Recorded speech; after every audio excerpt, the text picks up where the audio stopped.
দক্ষিণাঞ্চলের জেলা পিরোজপুরের উন্নয়নে বড় বাধা নদী আর দুর্বল যোগাযোগ ব্যবস্থা। তবে সেই চিত্র বদলে দিতে পারে তিনটি গুরুত্বপূর্ণ সেতু। স্থানীয়রা মনে করছেন সেতুগুলো নির্মিত হলে ব্যবসা বাণিজ্য, পর্যটন, চিকিৎসা ও যোগাযোগে আসবে আমূল পরিবর্তন। দক্ষিণাঞ্চলের নদীবেষ্টিত জেলা পিরোজপুর। কচা, বলেশ্বর, সন্ধ্যা, কালীগঙ্গা ও মধুমতি এখানকার উল্লেখযোগ্য নদী। এসব নদী জেলার প্রাকৃতিক সৌন্দর্য বাড়ালেও দীর্ঘদিন ধরে যোগাযোগ ব্যবস্থার জন্য হয়ে উঠেছে বড় বাধা। ফলে ব্যাহত হচ্ছে জেলার উন্নয়ন, অর্থনীতিতে আসছে না কাঙ্ক্ষিত পরিবর্তন। তবে আশার আলো দেখাচ্ছে তিনটি নতুন সেতু প্রকল্প। জেলার কচা ও সন্ধ্যা নদীর ওপর চরখালি, স্বরূপকাঠি ও আমরাজুড়িতে সেতু নির্মাণ হলে দক্ষিণাঞ্চলের বিভিন্ন জেলার সঙ্গে তৈরি হবে সরাসরি সড়ক যোগাযোগ। কমে আসবে যাতায়াতের সময় ও পরিবহন খরচ।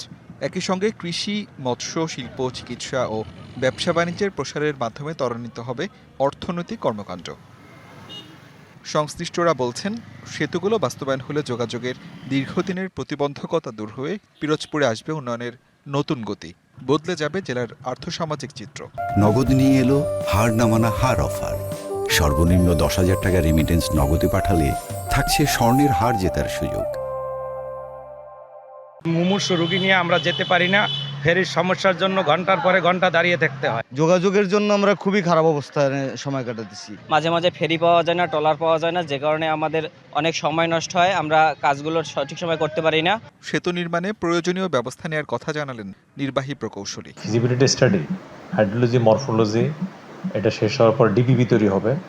ডিপিবি তৈরি হওয়ার পর দরপত্র আহ্বান হবে, দরপত্র ঠিকাদার নিয়োগ হবে, তারপরে কাজ শেষ হবে। পিরোজপুরবাসীর দীর্ঘদিনের দাবিগুলো পূরণে আশ্বাস দিলেন জেলা প্রশাসকও। সেতু তিনটি এলাকার জনগণের অনেক দিনের দাবি। এই সেতুটি নির্মিত হলে পুরো পিরোজপুরের আর্থসামাজিক সহ যোগাযোগ ব্যবস্থার আমূল পরিবর্তন ঘটবে। সংশ্লিষ্টরা মনে করছেন, দ্রুত সময়ের মধ্যে প্রকল্পগুলোর কাজ সম্পূর্ণ হলে দক্ষিণাঞ্চলের যোগাযোগ ব্যবস্থায় যুক্ত হবে নতুন মাত্রা। সম্ভাবনাময় অর্থনৈতিক কেন্দ্রে পরিণত হবে নদীবেষ্টিত পিরোজপুর। DBC news desk.